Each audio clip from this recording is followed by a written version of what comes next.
so much. My name is Richard Gage, AIA. I've been a practicing architect for 20 years, and I'm a member of the American Institute of Architects. Let's take a look at World Trade Center 7 now. It was 47 stories tall, what would have been the tallest building in 33 of our states. It was not hit by an airplane.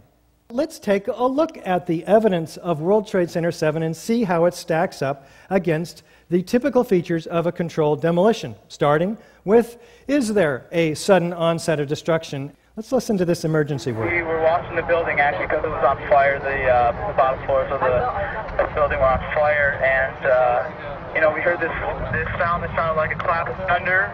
Turned around, we were shocked to see that the building was, it looked like there was a shock wave ripping through the building, and the windows all busted out, and it was horrifying. And then, about a second later, the bottom floor caves out, and the building followed after that, and we saw the building crash down all the way to the ground. Do we have a straight-down symmetrical collapse into the building's footprint?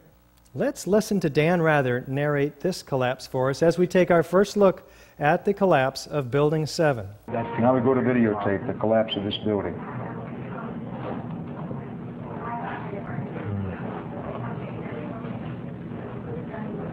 It's amazing. Amazing, incredible, pick your word. For the third time today, it's reminiscent of those pictures we've all seen too much on television before, when a building was deliberately destroyed by well-placed dynamite to knock it down. Let's take a look in this side-by-side comparison with a known controlled demolition on the right. Did the building fall into its own footprint? Pretty much so. Do we have demolition waves? And how do these remove the column support? Well, here's a floor plan of Building 7. Now, to bring a building smoothly, symmetrically into its own footprint without falling over, what we have to do is remove the core columns, because what we want to do is bring the outside of the building in on itself. Now, this involves a high degree of precision that fire is not capable of. Do we have a free fall speed of collapse through the path of greatest resistance? You can see, second by second, the building gaining downward momentum. You can plot the drop distance on a graph of time, and it fits the free fall curve almost perfectly. What does this mean? That the columns had to have been removed, and removed virtually simultaneously on each floor, synchronistically timed, so the building had no resistance virtually on the way down. Do we have a total dismemberment of the steel structure? We had a 47-story skyscraper compressed to 4 stories. Do we have sounds of explosions, though? How about Kevin McPadden? This was a boom, and like you felt a rumble in the ground, like almost like you wanted to grab onto something. That, to me, I knew that was an explosion. There was no doubt in my mind.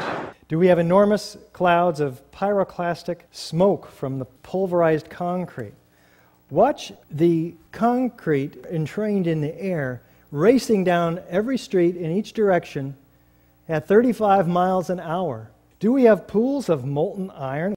Here is Building 7 at A and B, and here is the North Tower and the South Tower. These hot spots are 1,340 to 1,370 degrees. These are the temperatures of the hottest office fires. There was no fire on the surface of Ground Zero after the collapses. What are we measuring here? We're measuring the molten metal that was seen by these first responders. Let's listen to John Gross, lead engineer of NIST, tell us about the molten metal from his perspective.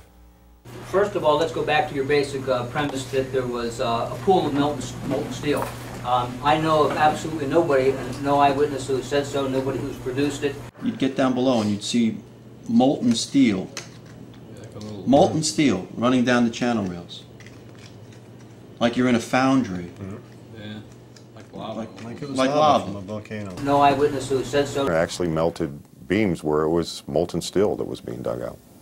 No eyewitness who said so. Underground, it was still so hot that molten metal dripped down the sides of a wall. Nobody who's produced it. What is the problem here? Somebody's lying. I'm going to leave it up to you to make your own conclusions. How about chemical evidence, though? What produced all this molten metal? And what is thermite anyway? Thermite.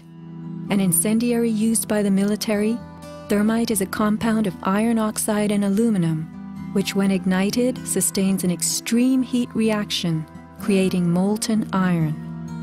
In just 2 seconds, thermite can reach temperatures over 4,500 degrees Fahrenheit, quite enough to liquefy steel. Dr. Stephen Jones performed chemical analysis on the previously molten metal.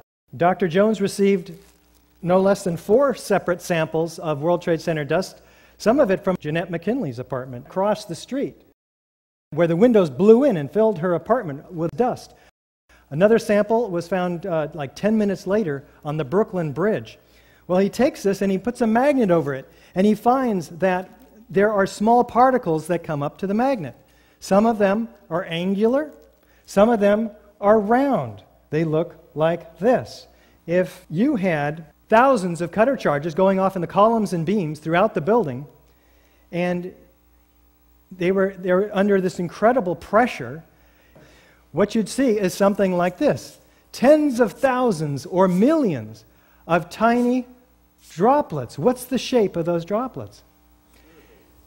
When a liquid is dispersed like this, its surface tension forms itself into almost a perfect sphere. Would there possibly be any unignited thermite pieces in the World Trade Center dust? Indeed, he finds it. It also comes up to the magnet from his dust samples. Many chips. This one, 1/16 of an inch long, red on one side, gray on the other. The red side is composed of tiny iron oxide particles and aluminum. The Lawrence Livermore Lab came out with papers only a year or two ago about this stuff. The particles being so small allow for almost instantaneous ignition between the two chemicals, the aluminum and the iron oxide, producing very explosive results. He continues his study and finds additional chips that are partially ignited, with spheres embedded in them. With Dr. Jones and his small team of scientists, through EDS, XRF, and WDS, identifies the components of these spheres and chips, predominantly iron, along with aluminum, oxygen, silicon, 1,3-diphenylpropane. The results, coupled with the visual evidence, he says, at the scene, such as the flowing hot liquid metal, providing compelling evidence that thermite reaction compounds were deliberately placed in both World Trade Center towers and Building 7. These results are documented in a peer-reviewed journal.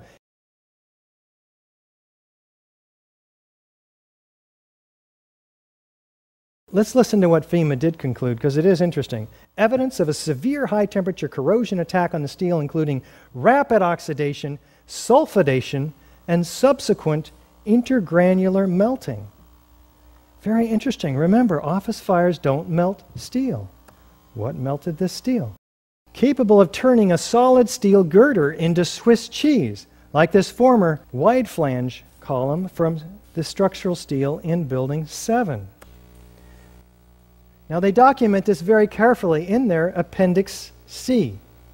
I believe we've shown that Building 7 matches all of the features of controlled demolition in the classic sense. Thank you so very much.